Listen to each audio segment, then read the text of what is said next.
Policing is a tough job with serious risks. In this video, we'll look at 5 of the worst deaths in the history of policing. Real stories of officers who faced deadly dangers and paid the ultimate price. These stories show the harsh reality of what it means to protect and serve.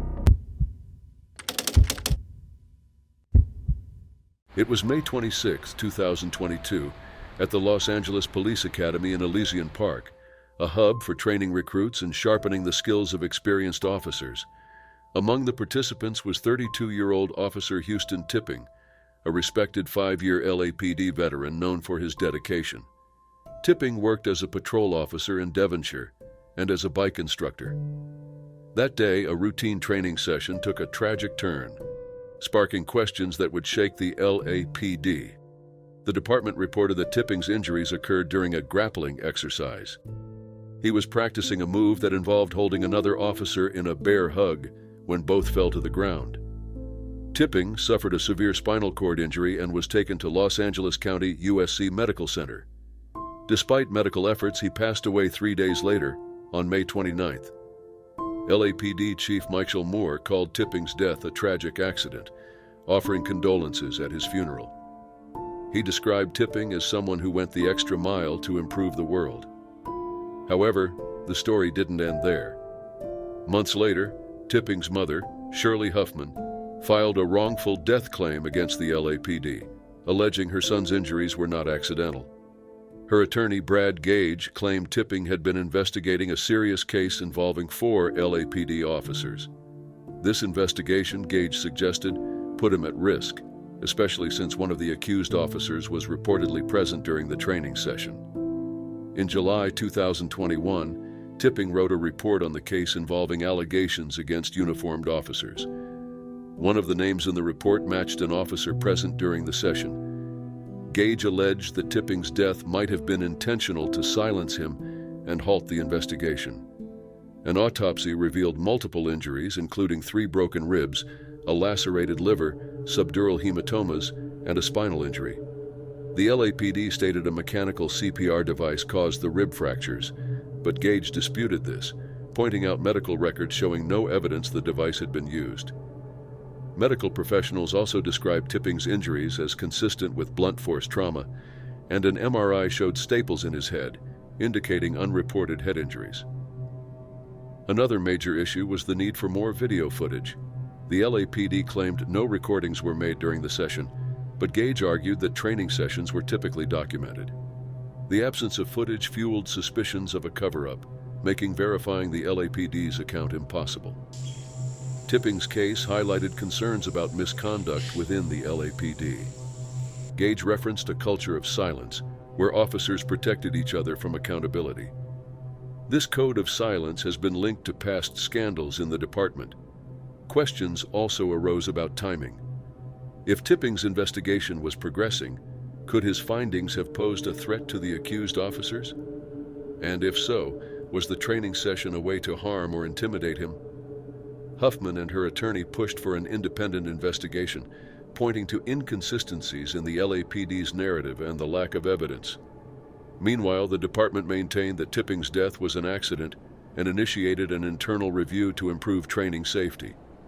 Tipping's family and friends remembered him as a kind and selfless individual. His girlfriend, Brittany, and siblings, Kat and Tyler, spoke of his dedication to helping others. As an organ donor, Tipping saved lives even after his death, a gesture his loved ones saw reflected his character. The case of Officer Houston Tipping remains unresolved. Was his death a tragic accident, or was it something more deliberate? As legal proceedings continue, the truth must come to light.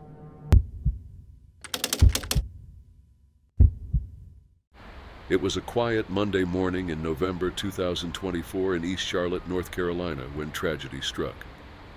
Officers were preparing to serve an arrest warrant on 39-year-old Terry Clark Hughes. Hughes was a felon wanted for illegal firearm possession and 2 counts of fleeing law enforcement. As officers approached his home on Galway Drive, they couldn't have predicted the devastating events that would follow. The U.S. Marshals Fugitive Task Force arrived at the residence. The team included officers from different agencies, such as Samuel Peloche, and William Elliott from the North Carolina Department of Corrections, Thomas Weeks, a deputy U.S. Marshal, and Joshua Iyer from the Charlotte-Mecklenburg Police Department. They were experienced officers, fully aware of the risks their job entailed. The plan was straightforward: secure the area and cautiously approach the house. However, Hughes opened fire from inside using a high-powered rifle. The sound of gunfire shattered the quiet neighborhood as Hughes fired over 100 rounds at the officers. Samuel Pelosi and William Elliott were struck first, collapsing as their colleagues rushed to help. Despite their efforts, the relentless barrage hit Thomas Weeks and Joshua Iyer.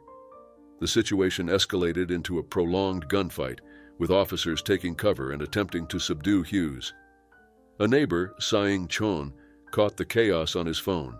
Trapped outside his house without keys, he pleaded with officers for help, but was instructed to find safety elsewhere. The gunfire continued for hours before Hughes was ultimately stopped, but not before inflicting devastating losses. 4 officers lost their lives that day: Samuel Pelosi, William Elliott, Thomas Weeks, and Joshua Iyer. Their deaths shocked the law enforcement community and the city. Officer Joshua Iyer, a 6-year veteran of the Charlotte-Mecklenburg Police Department, was known for his commitment to public safety and compassion. He was also a first-class sergeant in the North Carolina Army National Guard. Iyer's loss was deeply felt, especially by his wife Ashley and their 3-year-old son Andrew. A memorial service at First Baptist Church in uptown Charlotte honored Iyer's sacrifice. A horse-drawn carriage carried his body, and the streets were lined with community members waving flags. Inside, Ashley delivered a heartfelt speech, sharing memories of their life. Their son, Andrew, waved to a picture of his late father, a heartbreaking reminder of the personal loss behind the tragedy. The other fallen officers were remembered for their dedication and service. Samuel Pelosi, a 14-year veteran, was part of the NCDAC Special Operations and Intelligence Unit and left behind a wife and 2 children. A 14-year veteran, William Elliott was known for his meticulous work and devotion to public safety. His wife and 1 child survived him. With 13 years in the U.S. Marshal Service, Thomas Weeks had previously served with Customs and Border Protection. He was a loving husband and father of 4. This tragic day marked one of the deadliest incidents for law enforcement since 2016. In total, 8 officers were shot, with several others injured. Among them were CMPD officers Chris Tolley, Michael Giglio, Jack Blowers, and Joshua Campbell, all of whom survived but faced physical and emotional recovery. Statesville Police Corporal Casey Hoover, part of the task force, was also injured but expected to recover fully. As the community mourned, questions arose about what led to such an extreme outcome. Could the events have been prevented? These questions remain as law enforcement agencies seek to improve safety measures for officers and the communities they protect. Pelosi, Elliott, Weeks, and Iyer's sacrifices will not be forgotten. Their courage and dedication are a testament to their service, leaving behind a legacy of bravery and commitment that inspires their colleagues and loved ones.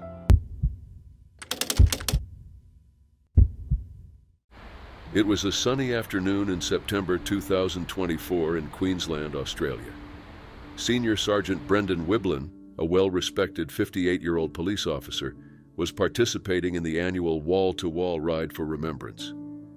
This charity event honors fallen police officers, and Brendan had been a devoted participant for years, riding in memory of his close friend, Detective Senior Constable Damien Leading, who tragically passed away in the line of duty in 2011. With 28 years of service in the Queensland Police, primarily on the Gold Coast, Brendan was known for his dedication, quick wit, and attention to detail. On this day, he joined hundreds of riders who had departed Brisbane, planning to end their journey in Canberra. The event brought together officers from across Australia to pay their respects. At around 3:20 p.m. near Glen Innes in New South Wales, tragedy struck. Brendan attempted to overtake another rider, but lost control of his motorcycle. The bike veered off the road, going down an embankment. Fellow riders and bystanders rushed to help, performing CPR until paramedics arrived. Despite their efforts, Brendan was pronounced dead at the scene. News of his passing sent shockwaves through the Queensland Police Service and the broader community.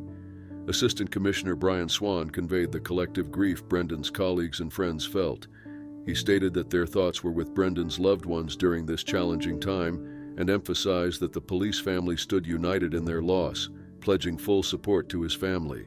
Queensland Police Commissioner Steve Golszewski described the loss as devastating, particularly considering the event's purpose. He remarked that losing Brendan during a ride to honor fallen officers was heartbreaking for everyone, especially for his colleagues on the Gold Coast who had worked closely with him every day. The impact was deeply felt among his fellow riders, many of whom had shared the road with Brendan in past events.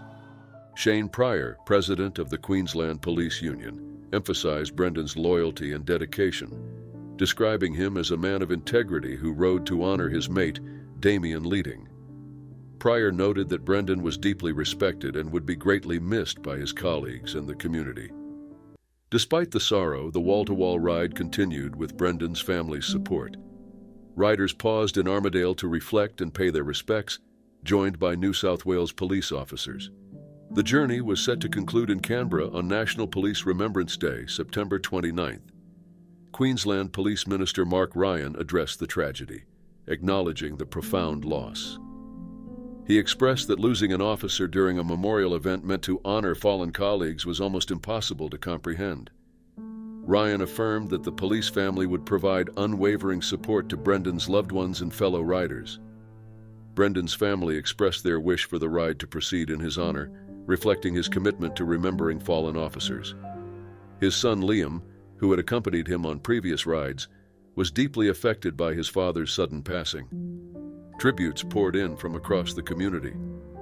Bianca Stone, a Liberal candidate for the Gold Coast, shared her condolences on social media, describing Brendan as a great man who was always kind and ready for a laugh.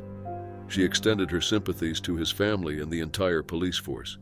Brendan's career was marked by exemplary service. During his 28 years with the police, he held numerous roles, including officer in charge at Southport Station and Central Patrol Group operations leader. As a longtime police union official, he advocated for his colleagues' well-being. Assistant Commissioner Swan remembered Brendan fondly, noting that his peers highly regarded him for his sharp wit and dedication. Swan emphasized that Brendan's service to the community would not be forgotten. Queensland Premier Stephen Miles expressed his sorrow over the loss of Senior Sergeant Brendan Weblin during the wall-to-wall ride. On social media, he shared his devastation and highlighted Brendan's dedication to honoring others as a reflection of his character. The entire police force rallied to support Brendan's family and colleagues, standing united in grief over his passing. In August 2024, in Washington, D.C., Wayne David, a 52-year-old police officer with the Metropolitan Police Department, was on duty. For over 25 years, he had dedicated his career to protecting the community, focusing on removing illegal firearms from the streets. That day, he was involved in an operation that would tragically be his last. Earlier that morning, officers noticed a man behaving suspiciously. The individual, later identified as 27-year-old Tyrell Lamont Bailey, was seen getting out of a vehicle and discarding a firearm into a storm drain before fleeing on a motorcycle. Officers from the Robbery Suppression Unit immediately began efforts to recover the weapon. Wayne David, known for his expertise in firearm retrieval, took charge of the task. While working carefully to retrieve the weapon from the drain, a tragic accident occurred. The firearm was discharged and Wayne was struck in the head. The scene quickly turned chaotic as his colleagues rushed to help him. He was transported to a nearby hospital, but despite their efforts, Wayne succumbed to his injuries. His passing shocked the city, and the D.C. Police Union soon confirmed his death. During a news conference, Executive Assistant Chief Jeffrey Carroll described Wayne as a true hero to the District of Columbia. Wayne's death triggered an extensive search for Tyrell Bailey, who had thrown the gun away. Authorities described Bailey as a man with long dreadlocks, last seen wearing a white t-shirt and blue shorts. The MPD released photos of him and announced a $60,000 reward for information leading to his arrest. The reward was a joint effort by the MPD, FBI, ATF, and the U.S. Marshals Service. As the community mourned Wayne's loss, tributes poured in from friends, family, and fellow officers. His fiancée, Kaliha Barber, was devastated as their plans to marry in April were tragically cut short. Barber reflected on her loss, describing how his laugh, smile, and hugs remained vivid in her memory while she grappled with a sense of numbness that made the reality feel like a dream. Wayne's funeral was scheduled for September 12th at Fort Lincoln Cemetery, where his mother and siblings were also laid to rest. He left behind 2 children and a grieving city that deeply respected his years of service. After an intense week-long search, Terrell Bailey turned himself in at the 7th District Police Station. He was charged with carrying a pistol without a license, though additional charges related to Wayne's death were under review. Court records revealed more about Bailey's actions and background.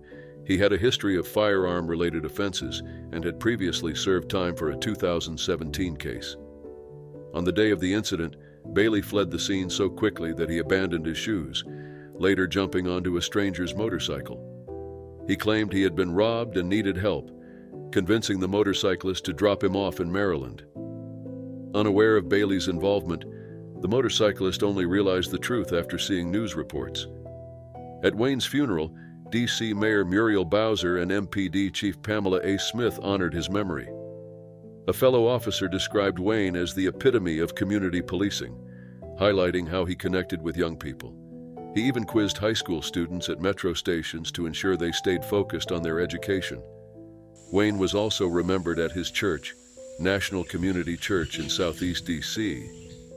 Pastor Ernest Clover described him as a kind, approachable man with a big heart who made everyone feel at ease despite his badge and uniform. The investigation into Wayne's death continued, leaving unanswered questions about how such a tragedy could have been prevented. What if the firearm had been safely retrieved without incident? What if more robust measures were in place to prevent the circulation of illegal guns? Wayne David's passing is a lesson on the daily risks law enforcement officers face. It also underscores the importance of addressing the impact of illegal firearms on communities.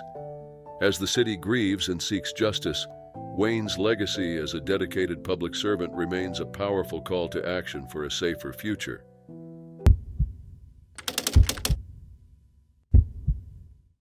It was April 3, 2019 in Hampton, Maine. Benjamin Campbell, a 31-year-old Maine State Police detective, was on duty that morning. Known for his dedication and compassion, Campbell was deeply respected by colleagues and loved by his family. He married Hillary and had a 6-month-old son, Everett, who was the center of his world. That morning, icy roads made driving conditions hazardous. Around 7:30 a.m., Campbell noticed a vehicle that had skidded off Interstate 95. True to his nature, he stopped to assist, ensuring the driver's safety. Many others might have passed, but Campbell's instinct was to help. While standing outside his cruiser, tragedy struck. 2 wheels came loose from a passing logging truck. One rolled harmlessly into the median, but the other hit Campbell. Emergency responders arrived quickly and did everything possible to save him, but Campbell was later pronounced dead at Northern Light Eastern Maine Medical Center. News of his passing spread quickly, shocking the community and the state. Governor Janet Mills expressed her condolences, describing the state as heartbroken over Detective Benjamin Campbell's death. She highlighted how his death underscored the everyday risks faced by law enforcement officers. Initially, Campbell's death was called an unfortunate accident. However, an investigation revealed that negligence contributed to the incident. The wheels that caused the accident had been improperly secured during a prior inspection. The inspector responsible received a 6-month suspension, but no criminal charges were filed against the trucking company or the inspector. Campbell had served with the Maine State Police for 9 years and was assigned to the polygraph unit. His colleagues described him as an optimistic and devoted officer who took pride in his work and family. His selflessness and commitment to helping others made him a role model. Thousands gathered to honor his memory at Campbell's funeral at the Cross Insurance Arena in Portland. Law enforcement agencies across the U.S. and Canada, including the Royal Canadian Mounted Police, attended the service. The ceremony reflected the profound loss felt by those who knew him. Maine State Police Chief Colonel John Coate spoke at the funeral, emphasizing Campbell's character. He stated that not stopping would have never entered Campbell's mind and acknowledged that, while they would get through this loss, they would never be exactly the same. His remarks reflected the deep sorrow shared by Campbell's family and colleagues. Fellow officers remembered Campbell as someone who found joy in his work and inspired others with his positivity. One colleague, Terry James, reflected on his impact, stating that if anyone ever questioned doing what was right, they only needed to remember that Ben Campbell did it, which was reason enough to follow his example. Hillary Campbell, Benjamin's wife, delivered a heartfelt message at the service, expressing gratitude to the community for their support. Speaking directly about her husband, she shared her deep love and promised to raise their son with his positive outlook on life. She also shared that Benjamin had been her hero long before the tragic day. Her words highlighted the profound personal loss she and their son endured. The community's outpouring of support showed the importance of unity during such a difficult time. Campbell's story became a reminder of the sacrifices law enforcement officers make and the ripple effects of negligence. 2 years later, Maine continued to honor Campbell's memory. Flags were flown at half-staff in his honor and discussions about road safety persisted. Investigators confirmed that Campbell had followed proper protocol while helping the stranded driver, underscoring the critical need for thorough vehicle inspections to prevent similar tragedies. Maine sees approximately 1,100 crashes involving commercial vehicles annually, with fatalities increasing since 2014. Many of these incidents result from carelessness, including improper maintenance and lack of safety checks. Common issues include equipment failures, driver inexperience, and unsafe practices, which can lead to devastating consequences. Detective Benjamin Campbell's passing is an example of the risks law enforcement officers face and the importance of accountability in preventing accidents. His legacy lives on in the memories of those who knew him and in efforts to make roads safer for everyone. As we reflect on his story, lingering questions remain. What if the wheels had been properly inspected? What if the truck had been maintained more carefully? These unanswered questions highlight the balance between fate and responsibility and the need to prioritize safety. Detective Campbell's life and actions continue to inspire, reminding us of the importance of vigilance and compassion in our daily lives.